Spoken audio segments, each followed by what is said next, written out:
हम सभी लोग हमारे साथ में रहने वाले लोगों से बहुत प्यार करते हैं, उनसे अपने सारे राज बताते हैं और उनके भी राज जानते हैं। लेकिन कभी सोचा है अगर आपको पता चले आपके साथ जो कई सालों से रह रहा है वो एक राजस्थान की नीतू जो गवर्नमेंट एग्जाम की तैयारी कर रही थी, उसकी स्टोरी कुछ ऐसी ही है। और ये स्टोरी सुनने के बाद आई एम श्योर आपकी रातों की नींद उड़ जाएगी। इस स्टोरी को सुनने के लिए बहुत हिम्मत चाहिए।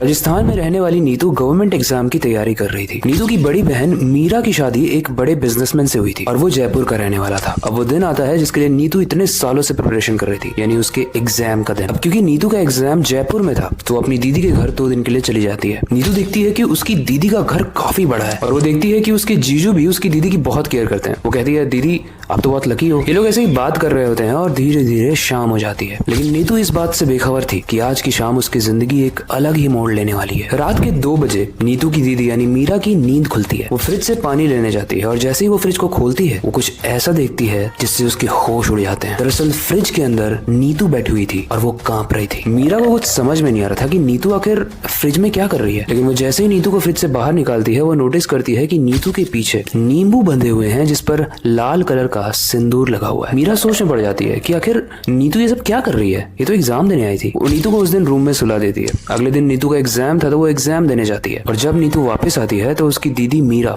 उससे पूछती है कि एक बात बताओ, कल रात तुम फ्रिज में क्या कर रही थी। नीतू बोलती है, दीदी मैं क्यों फ्रिज में जाऊंगी, आपने कोई सपना देखा होगा। मीरा को कुछ समझ में नहीं आता है। तभी मीरा को एक कॉल आता है और उसमें उसका फ्रेंड जल्दी से बोलता है कि तुम यहाँ पर आ जाओ, तुम्हारी हेल्प की जरूरत है मीरा, क्योंकि मेरी तबीयत बहुत खराब हो गई है। और मीरा चली जाती है। लेकिन मीरा जैसे ही वापस घर में आती है तो वो देखती है कि नीतू कहीं भी नहीं है और उसका हस्बैंड भी अभी तक ऑफिस से बाहर नहीं आया। गाइस मीरा नीतू को हर जगह ढूंढती है लेकिन नीतू कहीं भी नहीं मिलती है। तभी मीरा की नजर नीतू के बेड के नीचे जाती है जहाँ पर एक कपूर जल रहा होता है और थोड़ी दूर में एक शैतान जैसा निशान भी बना होता है। वो फेस एक काले शैतान जैसा था और उसके पास एक इंसानी मांस मसल जो टुकड़ा होता है स्किन का वो रखा हुआ था। अब क्योंकि मीरा नीतू को हड़बड़ी में ढूंढ रही थी तो वो इस पर ध्यान नहीं देती है। मीरा अपने हस्बैंड को कॉल करती है कि क्या आपको नीतू मिली, वो कहीं भी नहीं मिल रही है। उसका हस्बैंड जल्दी ऑफिस से घर आने लगता है। इस कहानी में एक ट्विस्ट आने वाला है तो ध्यान से सुन। मीरा का हस्बैंड घर आते ही पुलिस में रिपोर्ट लिखवाता है। लेकिन 1 साल बीत चुके हैं, अभी तक नीतू नहीं मिली है। लेकिन एक दिन अचानक मीरा को सपना आता है कि नीतू उससे हेल्प मांग रही है। वो सपने में सुनती है,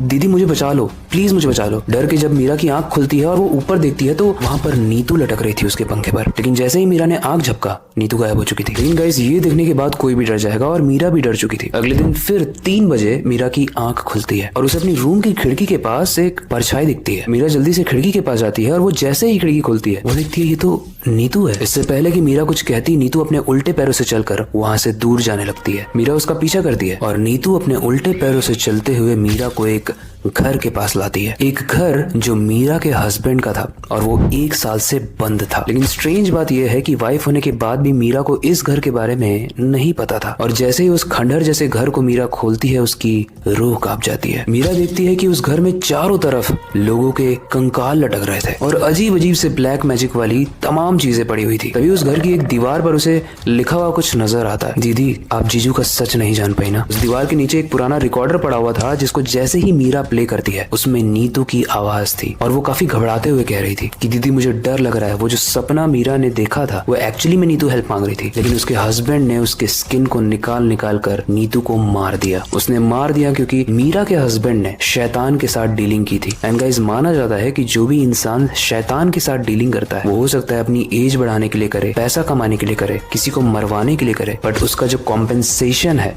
उसका जो कॉस्ट है वो बलि के तौर पर देना पड़ता है आपको शैतान को। एंड उसके हस्बैंड ने अपने प्रमोशन और पैसे ज्यादा कमाने के लिए मीरा की छोटी बहन नीतू को बलि दे दिया। उसका गला काट कर उसका खून पिया ताकि उसकी जिंदगी में वो और ज्यादा पैसे कमा पाए। गाइस ऐसी कहानियां मैंने बहुत सुनी है जिसमें ब्लैक मैजिक होता है अपनी प्रोस्पेरिटी के लिए, पैसा कमाने के लिए। लेकिन ये कहाँ तक सच है? मतलब हमारे पास 2 हाथ है, 2 पैर है, अगर हम मेहनत करें तो हम आगे बढ़ सकते हैं। आई नो कि बहुत सारा लक का भी गेम होता है, बट अगर आप अपनी लाइफ में नहीं बढ़ पा रहे हो तो क्या आप ब्लैक मैजिक का सहारा लोगे? आप दूसरे इंसान की मृत्यु मृत्यु के कॉस्ट पे आगे बढ़ना चाहोगे? वेल ऐसी बहुत सारी स्टोरीज है जो मेरे बंगाल के सब्सक्राइबर मुझे भेजते रहते हैं और मैं कोशिश करता हूँ कि ऐसी रियल स्टोरी जरूर आपके पास लाऊं ताकि आप अवेयर रहो। कहीं भी जाने से, कहीं भी रुकने से हर चीज को ऑब्जर्व करना आज की डेट में बहुत जरूरी है, क्योंकि कहीं पर आप जा रहे हो वहां से वापस आना भी जरूरी है। मेरी कहानी आपको कैसी लगी, इससे रिलेटेड कोई भी फीडबैक हो आप कमेंट सेक्शन में बता सकते हो। आपके पास कोई स्टोरी सजेशन है तो वो भी आप कमेंट सेक्शन में बता सकते हो। वेल वक्त आ चुका है इस स्टोरी को एंड करने का और नई सबसे डरावनी स्टोरी पर काम करने का, जो अभी राइट नाउ मेरे स्क्रीन पर है। इसके बाद मैं वही रिकॉर्ड करूंगा, लेकिन जाने से पहले मैं बस एक ही चीज कहना चाहूंगा, अपनी क्यूरियोसिटी को डाई मत होने देना, नई चीजें सीखते रहना, अपने बेड के नीचे और खिड़की के बाहर जरूर देख लेना। मिलते हैं अगली वीडियो में।